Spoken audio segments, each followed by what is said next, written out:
वहम का जो इलाज था वो तो हकीम लुकमान के पास भी नहीं था। नहीं, क्या कोई बीमारी है? वहम एग्जिस्ट भी करता है कि बस ये हमने खुद साख्ता ही अपने दिमाग में हलचल मचा दी? वहम का तो मतलब ही है कि हकीकत नहीं है और हम उसे हकीकत समझ रहे हैं। पूरा एक सर्कल चल रहा होता है कि आपको वहम आया, आपको एंजाइटी हुई, डिस्कम्फर्ट से निकलने के लिए आपने वो एक्ट किया, उसके बाद आपको रिलीफ मिल गया, अब थोड़ी देर के बाद वो वहम दोबारा आया।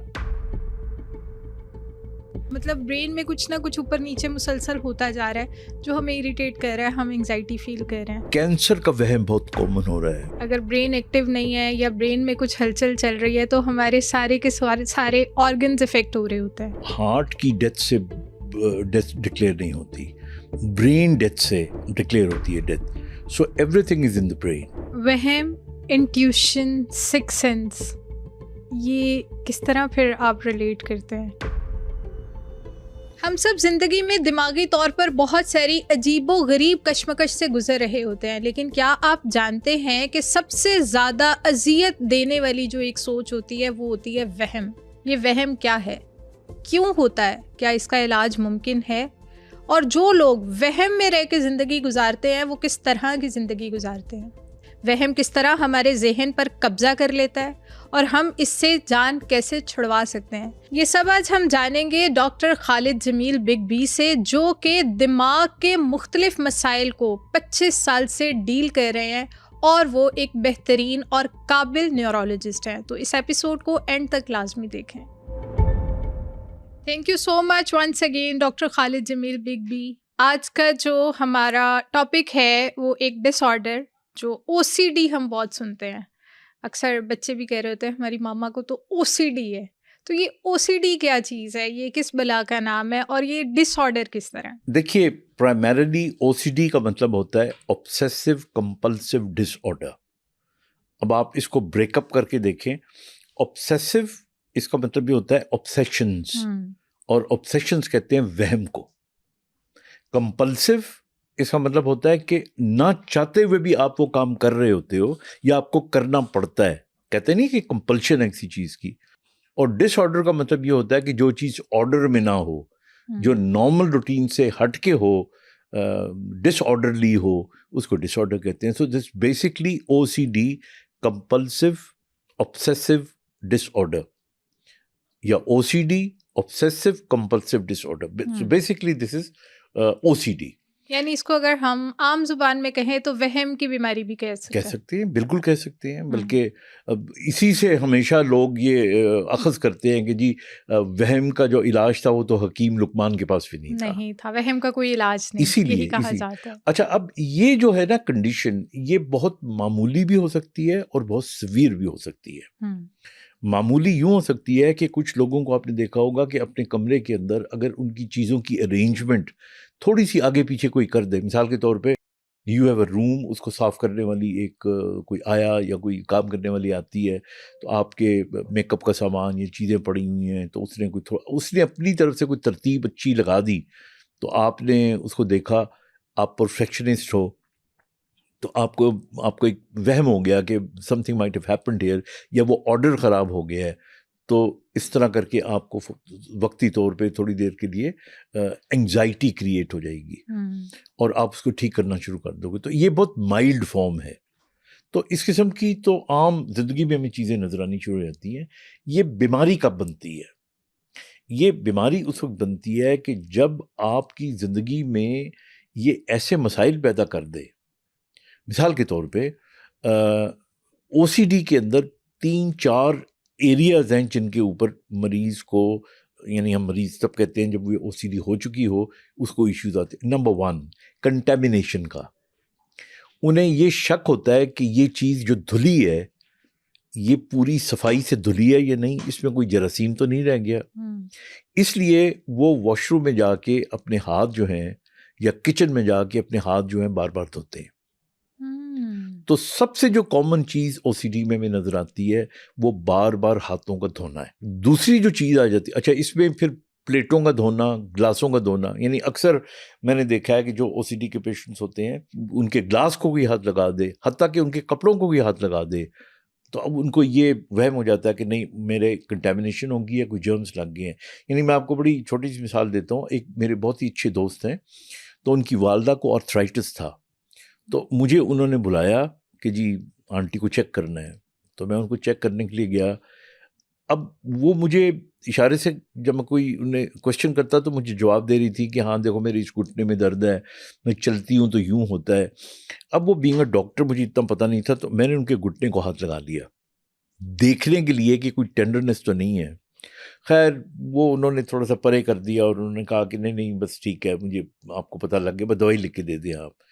तो अब मैं जब ड्राइंग रूम में आया तो मुझे वो मेरे दोस्त ने कहा कि यार अब वो मेरी अम्मी को नहाना पड़ जाएगा क्योंकि तुमने उनके घुटने को टच कर दिया है। तो इस हद तक सिविरिटी जो है वो हो जाती है। फिर इसी तरह मैं आपको बताऊं, एक पेशेंट था, बिकॉज इस किस्म के जो पेशेंट्स हैं उनको ट्रीटमेंट के लिए हम आगे रेफर करते हैं साइकेट्रिस्ट को या साइकोलॉजिस्ट को, लेकिन हमारे पास चूंकि आ जाते हैं तो हमें पता तो है बीमारी क्या है and how to go about it. तो एक मेरा पेशेंट था, तो उसकी अम्मी ने बताया कि इसको इतना शदीद वहम है, इतना शदीद वहम है सफाई का कि ये नहाने के लिए जाता है, नहा के जब ये बाहर आता है अपने कमरे में तो पंजों भी चल रहा होता है कि कम से कम मेरे पाँव कंटेमिनेट हो।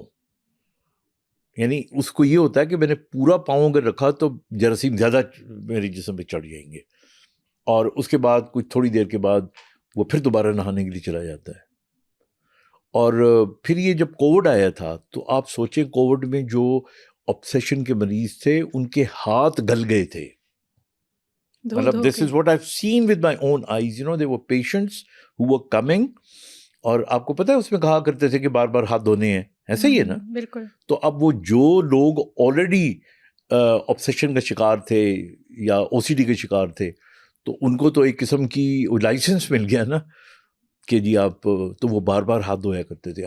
बात अच्छा, फिर साबुन लगा लगा के, फिर इसी तरह उस ज़माने में आपको पता है लोशंस मिला करते थे, सैनिटाइजर्स मिला करते थे। अब वो सैनिटाइजर जो होता है वो भी एक आध दफ़ा 2 दफ़ा चलो लगा लिया, लेकिन if you do it after every 2 minutes and 3 minutes, उनको तो यहाँ तक सीवियर पेशेंट्स को था कि हवा में अगर हाथ ज़्यादा हिल गया उनका तो उनको लगता था कि हवा के जो सलाम के जरासीम है वो उनके हाथों के ऊपर लग गए हैं। So it becomes very severe. अच्छा, दूसरी किस्म जो होती है जिसके अंदर ऑब्सेशन ज़्यादा होते हैं वो होती है सिक्योरिटी की। यानी मरीज जो है उसको लगता है कि ये काम मैंने किया है तो शायद हो सकता है ये हुआ नहीं। मसलन वो अपने कमरे की कुंडी लगाता है और कुंडी लगाने के बाद वो जब बेड पे आके लेटता है तो उसको लगता है कि पता नहीं मैंने कुंडी लगाई थी कि नहीं लगाई थी, so I must go and check it.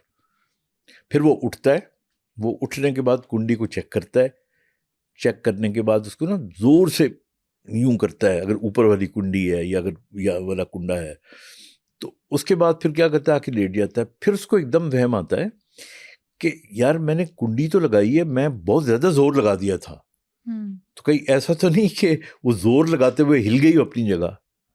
तो आप यकीन करें कि ऐसे ऐसे भी लोग मौजूद हैं जब बीमारी सिविरिटी में चली जाती है वो पूरी पूरी रात कुंडी चेक करते रहते हैं। अच्छा, इसी तरह मुझे याद है कि एक ये तो हॉस्टल लाइफ की बात है।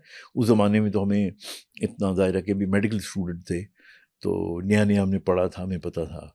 तो हमारा एक दोस्त हुआ करता था, उसके पास वेस्पा स्कूटर था, तो उसको जब आप लॉक करते थे तो उसका स्टीयरिंग को हिला के चेक होता था कि ये लॉक हो गया कि नहीं। अब वो उसने लॉक करना, लॉक करके बाद उसने आ जाना, आके कमरे में सोना। वो 2nd फ्लोर के ऊपर कमरा था उसका। फिर उसको ख्याल आता कि यार पता नहीं वो सही उसका वो लॉक हुआ है कि नहीं हुआ, तो कोई चोरी करके ना ले जाए। उसे फिर नीचे आना, उसने नीचे आके फिर उसको हिलाना, फिर 2-3 दफ़ा करना। अच्छा, वो कोई 1.5-2 साल तक इतना हिलाता रहा कि उसका लॉक ही ख़राब हो गया। और जिस चीज़ का उसको डर था, एक दिन उसको वो स्कूटर चोरी भी हो गया। तो मेरा कहने का मतलब है कि ये सारे कंपल्सिव डिसऑर्डर्स होती है। अच्छा, कुछ लोगों को इसी तरह जो है वो कुछ ख़यालात ऐसे होते हैं जो बार बार आते हैं उनको, वो भी एक कंपल्शन होती है। मज़हब से मुताल्लिक हो सकते हैं, बाज़ औक़ात फैंटसीज़ होती हैं जिन्नात के बारे में और all that, you know. So it is a subject जो कि हम सब OCD तो कह देते हैं। हम तो मजाक मजाक में भी कोई थोड़ा सा भी ज़्यादा वहम करे तो हम कहते हो इसको तो OCD हो गया। But OCD needs to be properly diagnosed and then needs to be properly treated. आपको नहीं लगता कि हर इंसान में कुछ ना कुछ ऐसा है जो वो रेपिटेशन पे कह रहा होता है? वो कोई एक थॉट भी हो सकती है, कोई एक एक्ट भी हो सकता है। तो व्हाट डू यू से कि हम सब कहीं ना कहीं OCD के पेशेंट्स हैं? नहीं, of course not. I said OCD is a condition where disease begins. तो उससे पहले मिसाल के तौर पे अगर आपको शक पड़ता है कि जी आपने दरवाजे की कुंडी नहीं लगाई और आप जाके चेक करके आ जाते हो और एक दफ़ा करके आ जाते हो और सेटिस्फाई हो जाते हो, दैट्स वेरी फाइन। तो दिस नॉट अ OCD। आपको लग रहा है कि जी ग्लास साफ नहीं था और आपने साफ करवा के पी लिया, दिस इज नॉट OCD। ठीक है। अगर आपको लग रहा है कि जी कोई और काम ऐसा हो जिसके अंदर मेरे हाथ साफ नहीं है, मैंने धोए थे लेकिन सही धुले नहीं थे, तो आप दोबारा धो लेते हो, तो दिस नॉट OCD। ये तो बल्कि एक अच्छी चीज़ है। ये तो हमारे अल्लाह ताला ने प्रोटेक्टिव निज़ाम दिया है कि जहाँ पे आपको डाउट हो उसको आप क्लियर करें। लेकिन OCD का जो पेशेंट होता है, जब हम उनसे पेशेंट कहते हैं, अब आप डिफरेंस है कि ना, उसको ये पता होता है कि मैं ओवर रिएक्ट कर रहा हूँ, उसको दिल से पता होता है कि हाथ मेरे साफ हैं, लेकिन उसको एक कंपल्शन होती है कि नहीं हो सकता है साफ ना हो, मैं इसको साफ करूं। अब ये एक ना मैकेनिज्म है, वो बड़ा इंटरेस्टिंग है, मैं आपको समझाता हूं। जब वहम आता है तो उस वहम को दूर करने के लिए उससे पहले एंजाइटी पैदा होना शुरू हो जाती है, क्योंकि OCD is a kind of N anxiety disorder. तो आपको जब वहम पैदा होता है कि ये चीज़ साफ़ नहीं या मेरे हाथ साफ़ नहीं, तो आपके ना दिल में एक खुलबली मच जाती है, एक एंग्जाइटी पैदा होना शुरू होती है, यार इसको धो लूँ मैं, यार इसको मैं साफ़ कर लूँ, मैं दोबारा क्या करूँ। अच्छा, बाज़ औक़ात तो उसको ये भी टेंशन होती है, लोग देख रहे हैं मैं बार बार कर रहा हूँ। सो वो एंग्जाइटी बढ़ती है, बढ़ती, that makes him very very uncomfortable. तो फिर वो मजबूरन कंपल्सिव उस मूड में आके वो जाएगा, वो अपना हाथ धोएगा। जब वो अपना हाथ धोएगा तो हाथ धोने से उसको रिलीफ मिल जाता है, सुकून मिलेगा। सुकून। अब सुकून जब मिलता है तो उसके ब्रेन में थोड़ी डोपामीन आ जाती है and he feel very happy, और उसके बाद वो तसल्ली के साथ आके बैठ जाता है। अब ये जो उसके तसल्ली या डोपामीन आई, ये लास्ट करती है कुछ मिनट्स के लिए, कुछ घंटों के लिए, डिपेंड करता है कि हाउ सीवियर इज OCD। उसके बाद वो जो साइकिल है दोबारा वहम वाला दोबारा शुरू होता है। इसलिए हम इसको रेपिटेटिव कहते हैं। अब ये कुछ लोग हैं जिनके अंदर बहुत ज़्यादा रेपिटेटिव होता है। कुछ लोगों को मतलब यानी they can't resist themselves for more than 1 hour. 1 घंटे के अंदर 4 दफ़ा हाथ धो लेंगे। कई ऐसे हैं जो 4 घंटों में 1 दफ़ा धो लेंगे। तो ये पूरा एक सर्कल चल रहा होता है कि आपको वहम आया, आपको एंग्जाइटी हुई, उस एंग्जाइटी डिस्कम्फर्ट से निकलने के लिए आपने वो एक्ट किया, उसके बाद आपको रिलीफ मिल गया, आप पुरसुकून हो गए। अब थोड़ी देर के बाद वो वहम दोबारा आया, फिर आप दोबारा गए। तो इस तरह ये साइकिल जो है ये चलता रहता है। ये तो रिलेशनशिप्स में भी हो सकता है। कुछ लोगों को रिलेशनशिप OCD भी तो होता होगा। जैसे मैं एक ड्रामा देख रही थी पागल खाना, वो सारा डिसऑर्डर्स पे था, तो उसमें लड़की को OCCD था। अब ये OCCD क्या है और उसको रिलेशनशिप OCCD था। लाइक उसको अगर उसका बॉयफ्रेंड नज़र नहीं आता था या वो उससे बात नहीं कर पाती थी कुछ टाइम, तो वो अपने हवास खोने लगती थी। उसे लगता था कि बस अभी मुझे कुछ हो जाएगा, मैं ठीक नहीं रहूँगी, मेरे साथ कुछ बुरा हो रहा है या वो कहीं मुझे चीट कर रहा है। तो क्या ये भी OCD में आता है? देखिए, ये बहुत सारी जो मैंने आपको कहा ना, जो मेजर इन सारी बीमारियों को अगर आप एक अंडर वन अम्ब्रेला आप रख लें, तो इनके जो बैकग्राउंड में एक लफ्ज़ है, दैट इज़ एंग्जाइटी। मिसाल के तौर पे आम जो एंग्जाइटी होती है उसके अंदर आपका बच्चा बाहर गया हुआ है और वो देर हो गई है, घर नहीं आया, तो आपके दिल की धड़कन तेज़ हो जाएगी। You go through an anxiety period. ऐसे ही है ना, ये इमोशनल एंग्जाइटी है। इसी तरह स्ट्रेंजर्स एंजाइटी होती है कि आप ऐसे लोगों में चले जाएं, या बच्चे आपके ख़ास तौर पे बच्चों में होती है, वो एक नए माहौल में चले जाते हैं, टू मीट स्ट्रेंज पीपल। अब जो आपने मिसाल दी, अगर एक लड़की को किसी से प्यार है या बीवी को अपने मियाँ का बहुत ख्याल है, और मियाँ बीवी तो चलो किसी हद तक वो साथ रहते रहते इम्यून हो जाते हैं, लेकिन जहाँ पर अभी शादी होने वाली है and you actually are relationship with somebody, और तो वहाँ पर अगर हर रोज़ एक ख़ास वक्त पे फ़ोन या मैसेज आता है, या दिन में 3-4 दफ़ा मैसेजेस एक्सचेंज होते हैं, वो अगर नहीं होंगे तो आपके अंदर एंजाइटी बिल्डअप होना शुरू हो जाएगी। अब उसके अंदर भी कंपल्सिवनेस आ जाती है। आप दिल को मना कर रहे होते हो कि मैंने इसको मैसेज नहीं करना, फिर वो एंजाइटी इतनी बढ़ जाती है कि आप कहते हो ऐसी की तैसी ठक करके आप मैसेज कर देते हो। So you can always put that into, बल्कि आजकल जो हमारी नई नस्ल है उसके अंदर जब से ये देखे ना, हमारे ज़माने में तो फ़ोन किसी को करना एक जुए शीट लाने से कम नहीं होता था। पहली बात तो फ़ोन मिलता नहीं था, फ़ोन होता नहीं था, और फिर हॉस्टलों में अगर फ़ोन करना हो तो हॉस्टलों के फ़ोन तो 24 घंटे ही चलते रहते थे। तो अब तो life is very easy and very accessible. आप अगर किसी को फ़ोन नहीं कर सकते, बात नहीं कर सकते, यू कैन ऑलवेज मैसेज। अब क्या होता है, आप मैसेज करते हो, अब मैसेज के जवाब आपको नहीं आता, तो पहला तो टेंशन आपको ये शुरू हो जाती है कि इस पर ब्लू टिक नहीं आया, यानी उसने देखा नहीं।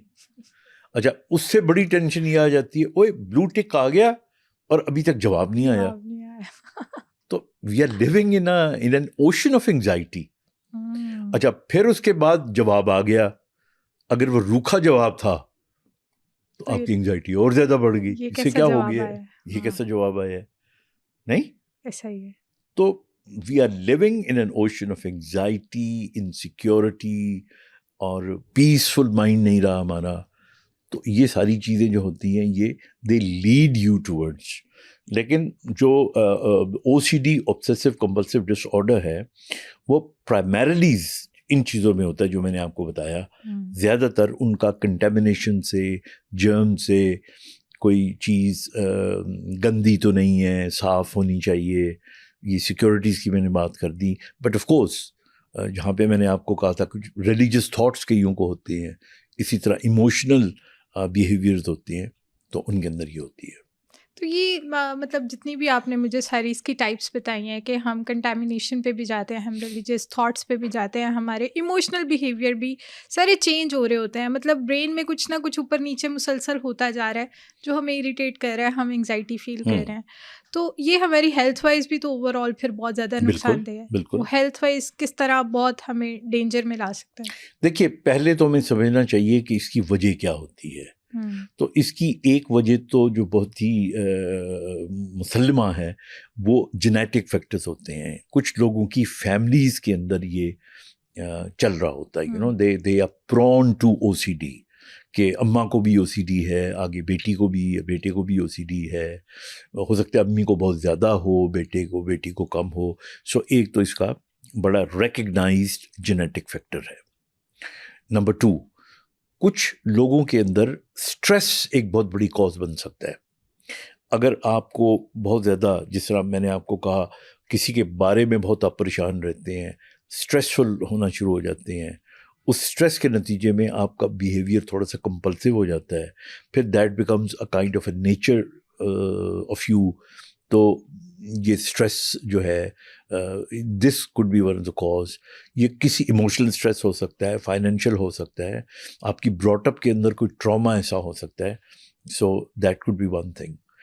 अच्छा, अब न्यूरोलॉजिकली अगर हम इसे देखें तो ये कहा जाता है कि हमारे ब्रेन में जो बेसल गैंग्लियाज होते हैं, बेसल गैंग्लिया वो हैं जिनकी जहाँ से डोपामीन निकलती है, और वहाँ पे अगर कोई डिफेक्ट हो, क्योंकि ultimately anxiety makes you unhappy, और जब आपको कंपल्सिव एक्ट करने के बाद रिलीफ मिलता है तो डोपामीन ही रिलीज होती है।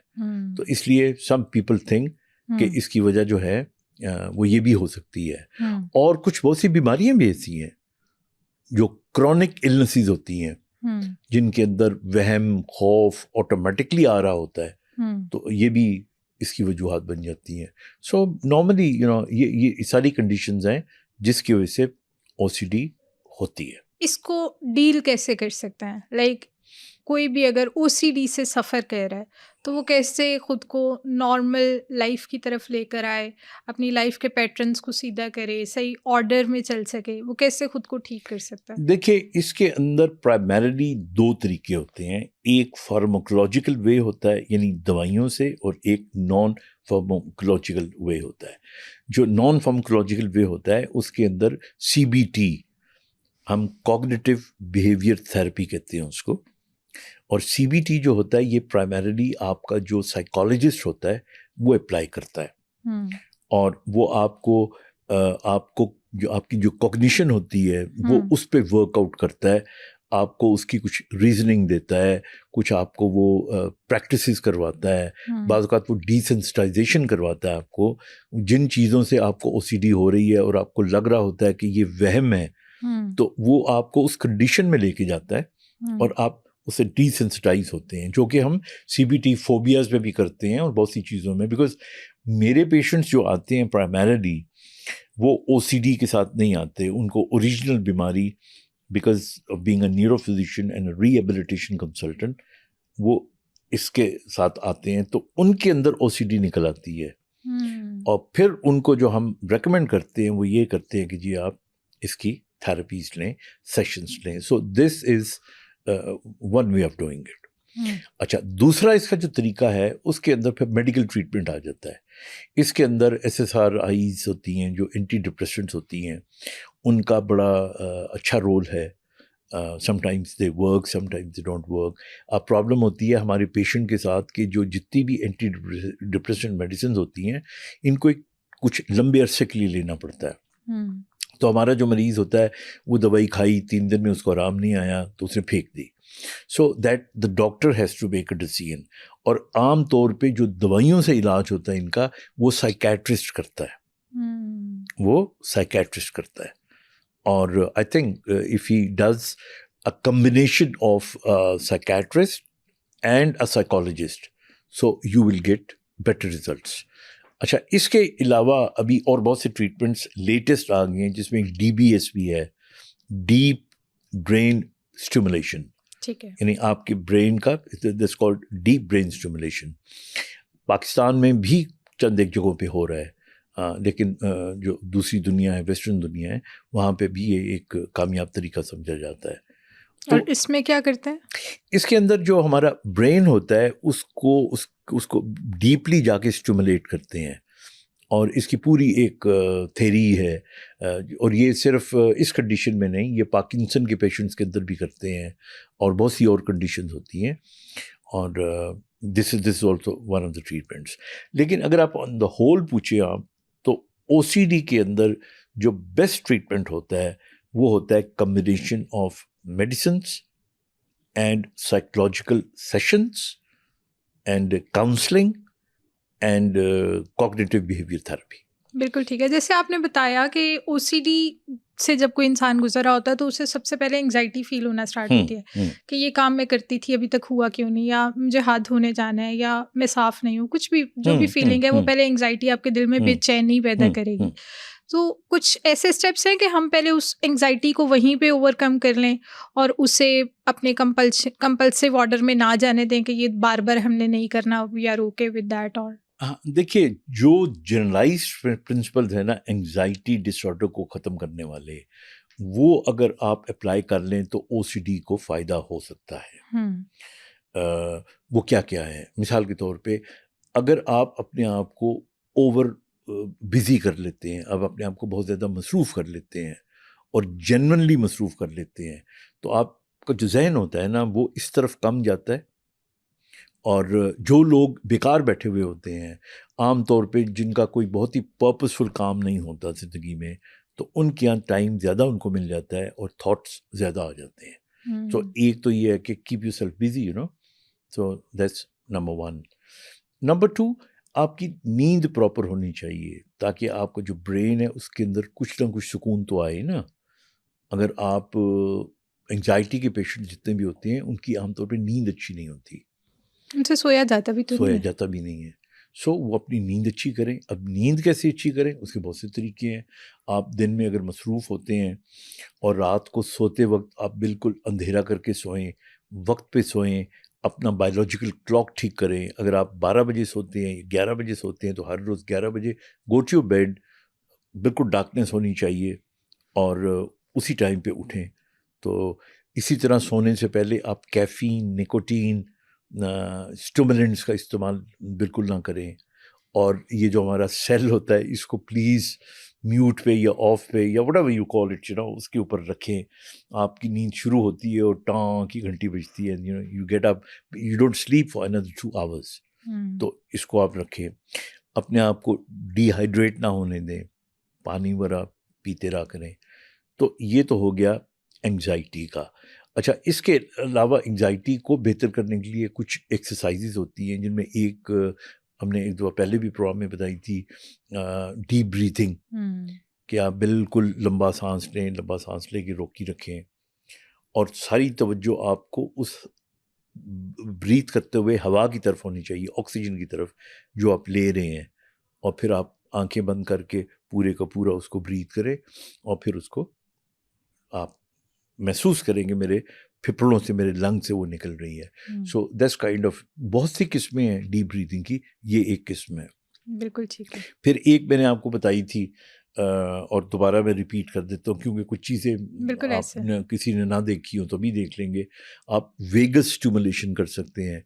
मैंने कहा था कि अपनी उंगलियां कान में डाल के तो 4-5 दफ़ा इसको यूं करें, उसके बाद फिर इसको पकड़ के आप इसको खींच के रखें और काउंट लाइक 10 टाइम्स, और उसके बाद फिर जिस तरह मसा करते हैं यूं करके 3-4 दफ़ा यूं कर लें। इससे आपकी एंग्जाइटी कम होती है। बहुत ज़्यादा 1-2 घूंट बहुत ज़्यादा ठंडा पानी वो अगर आप पी लेते हैं तो उससे भी हो जाती है। तो ये तो हो गए जो जनरलाइज्ड एंग्जाइटी। तो ये स्टेप्स आप लेंगे तो ओसीडी में भी हेल्प करते हैं। लेकिन ये इतना कंपल्सिव और रेपिटेटिव एक्शन होता है कि एंग्जाइटी इनफैक्ट उस वहम के बाद आती है। देखें ना, समझने वाली बात है। यानी ऐसा नहीं है कि ये जो बातें मैंने बताई हैं इससे एंग्जाइटी तो आपकी बेहतर हो जाएगी, लेकिन वो जो वहम था, ऑब्सेशन था, वो पहले आ चुका होता है, उसके बाद एंग्जाइटी शुरू होती है। तो ये उसको कदरे बेहतर कर सकती है, लेकिन वो जो वहम था उसको तो ख़त्म नहीं कर सकती। तो फिर ये बिल्डअप होती रहेगी, ये सब कुछ करने के बाद भी बिल्डअप हो सकती है। And then again you will rush back and wash your hand. क्या कहते हैं कि वहम क्या कोई बीमारी है? वहम एग्जिस्ट भी करता है कि बस ये हमने खुद साख्ता ही अपने दिमाग में हलचल मचाते रहते हैं? वहम का तो मतलब ये है कि हकीकत नहीं है और हम उसे हकीकत समझ रहे हैं। वहम की तो ये डेफिनेशन है ना, कि it does not exist but we believe that it exists. हमें पेशेंट्स आते हैं, उनको वहम होता है, यानी मैं अजीब अजीब से पेशेंट्स आते हैं। मैं आपको एक लतीफ़ा सुनाता हूँ। कहते हैं कि कहीं एक पेशेंट आया और उसने कहा कि जी मुझे यकीन है, यानी उसने वहम का लफ्ज़ नहीं इस्तेमाल किया, कि मेरा जो ये सीना है, मैदा, यहाँ पर एक फ्रॉग, एक डड्डू, वो जो है ना आवाज़ें निकालता है। तो अब वो डॉक्टर से कहा, भाई यहाँ पे तुम्हारे डड्डू कैसे आ सकता है? तो उसे कहा नहीं, मेरे तो है, मुझे आवाज़ें आती हैं, तो आप ना माने लेकिन मेरा आप इलाज करें। तो उन्होंने कहा अच्छा चलो तुम्हारी तसल्ली के लिए हम इसका सीटी स्कैन कराते हैं, अल्ट्रासाउंड करवाते हैं, एक्सरे करवाते हैं। वो सारी चीज़ें करवाई तो वो नॉर्मल निकला। तो कह लेंगे ये देख लो कुछ भी नहीं है तुम्हारे यहाँ। अब चूँकि उसको वहम था ना, उसे कहा कोई और टेस्ट कराओ, क्योंकि ऐसा हो नहीं सकता, क्योंकि आप तो टेस्ट करवाते हो ना, तो मुझे तो आवाज़ें आ रही हैं, तो मैं सही हूँ कि आप सही हो? मैं तो कंप्लेन लेकर आए हूँ। तो उन्होंने कहा ये मानेगा नहीं इस तरह। तो ऐसा करते हैं कि इसको ना लिटा के, इसको बेहोश करके, हल्का सा यहाँ पे चीरा दे के और टांके लगा के, और एक मेंढक जो है उसको कहीं से उठा के ला के इसको दिखा देंगे। तो उन्होंने नाली से या कहीं से एक मेंढक पकड़ा और उसको जग में डाल दिया पानी में, और जब वो उठा तो उसको कहा ये देखो तुम्हारा मेंढक हमने निकाल दिया है। सीरियसली? हाँ। अब वो जो था ना वो बड़ा सेटिस्फाइड हो गया। तो उसने कहा देखा तुम सारे नालायक डॉक्टर हो, देखो निकला ना आखिर में मेंढक। तो उसके बाद वो डॉक्टर्स भी खुश हो गए कि चलो ये रोज रोज अब तंग नहीं करेगा आके, और बात आई गई हो गई। 3 महीने के बाद वो दोबारा आया। अब वो सारे परेशान हुए कि अब क्यों आ गए ये दोबारा। तो कहने भाई अब क्या हुआ है? कहता नहीं आपने ऑपरेशन बहुत अच्छा किया, कामयाब, वो जो मेंढक था आपने निकाल दिया, लेकिन उसके 2 बच्चे अंदर रह गए हैं, आप वो भूल गए थे। तो अब वो मुझे तंग कर रहे हैं, वो बड़े हो गए हैं, तो आप उसको निकाल दें। सो दिस इज बेसिकली, यानी वहम इतनी बड़ी बीमारी है। हमारे यहाँ इतने पेशेंट्स आते हैं जिनको उनको वहम होता है कि जी हमारा जो, यानी उन्होंने कुछ भी नहीं कराया होता कि जी हमारा जिगर सिकुड़ गया है। किसी को वहम होता है। कैंसर का वहम बहुत कॉमन हो रहा है, और इसमें बहुत ज़्यादा जो रोल है हमारे सोशल मीडिया का भी है। हमारे सोशल मीडिया में जब बात होती है तो बहुत से लोग जो डॉक्टर्स नहीं हैं वो डॉक्टर्स वाली बातें करते हैं। तो वो तो आजकल तो आप वो गूगल पे जो मर्जी सर्च कर लें, पढ़ लें और रट लें और वो बता दें। सो प्राइमरीली मैं इसलिए हमेशा कहता हूँ कि व्हेनेवर यू वांट टू सी कि ये शख्स है। अब अगर मैं न्यूरोलॉजिकल प्रैक्टिस करता हूँ तो प्राइमरीली न्यूरोलॉजी के पेशेंट्स मैंने देखने होते हैं। उनके अंदर अगर ओवरले साइकेट्रिक आता है तो then I have to refer them to a psychiatrist.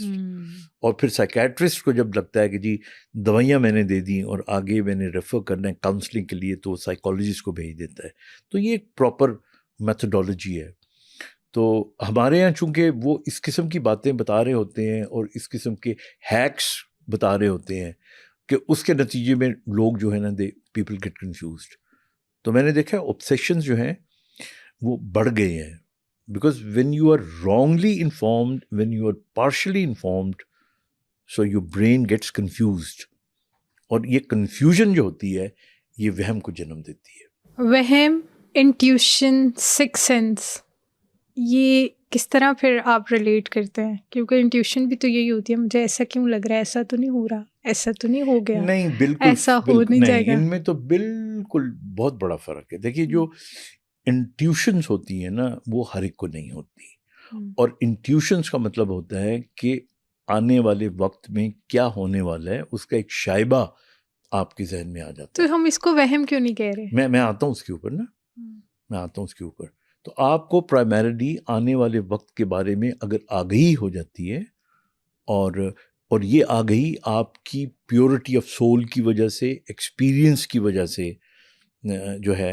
ये आगाही आती है, तो I mean that's what we can say intuitions.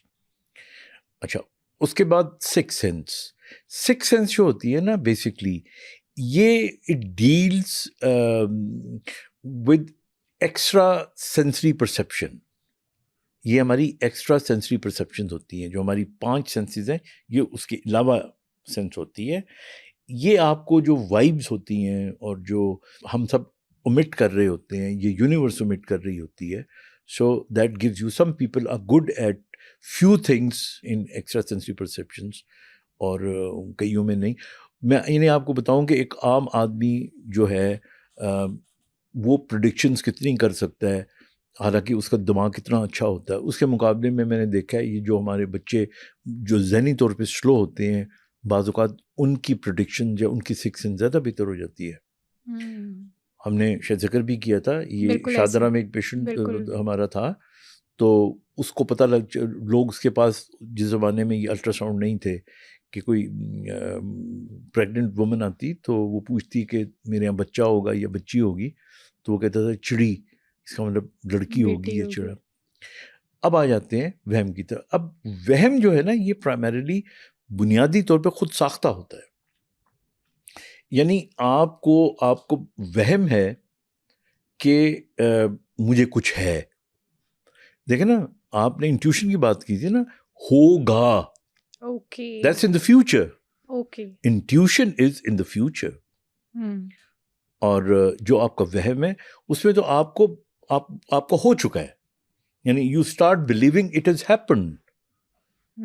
तो ज्यादातर तो इसलिए ये मुख्तलिफ चीजें हैं किसी सोच से बड़े परेशान हो रहे होते हैं, वो नेगेटिव भी हो सकती है, वो पॉजिटिव भी हो सकती है। लाइफ, अगर मुझे लाइफ में कुछ चाहिए तो मैं सोचती रहूँ मुझे कब मिलेगा, कब मिलेगा, ये करना है, ये करना है, ये करना है। और कुछ नेगेटिव है, यार ऐसा ही क्यों हुई जा रहा है, ऐसा क्यों नहीं हो सकता, लाइफ में ऐसे क्यों चीज़ें स्मूथ नहीं जा रही।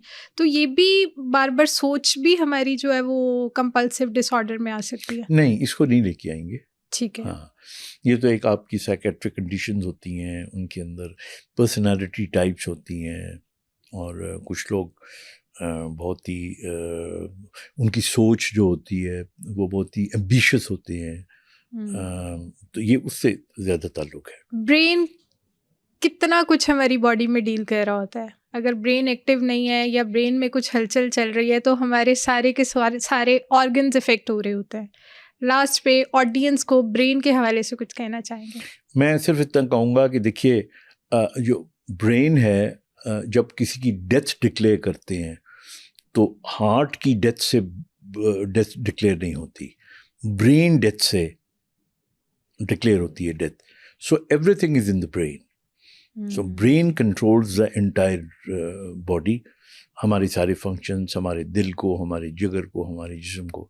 So it's basically the brain which is the ultimate or which is of the highest order in a human body. बिल्कुल ठीक है। तो इसको हमने पीसफुल भी रखना है, और इससे हमने बहुत प्रोडक्टिव काम लेना है। नेगेटिव और डिसऑर्डर्स की तरफ खुद को कंट्रोल करना है कि हमने अपने आप पे या अपने ब्रेन पे काबू किस तरह करना है। एग्जैक्टली। बिल्कुल ठीक है। Thank you so much for the wonderful session. Thank you. I hope कि इस एपिसोड से आपको बहुत मदद मिली होगी कि अगर कोई भी सोच आपके दिमाग को बार बार तंग कर रही है तो आपने उसको कैसे डील करना है। अगर आप ओसीडी या किसी भी वहम के पेशेंट हैं तो आप हमें कमेंट सेक्शन में कुछ भी इससे रिलेटेड पूछ सकते हैं। मैं बहुत ही मेहनत और रिसर्च के बाद डिफरेंट डॉक्टर्स के साथ हेल्थ वाइज कंटेंट बनाती हूँ। अगर आपको मेरा कंटेंट वैल्यूएबल लगता है तो सुनो पॉडकास्ट हेल्थ को सब्सक्राइब करें।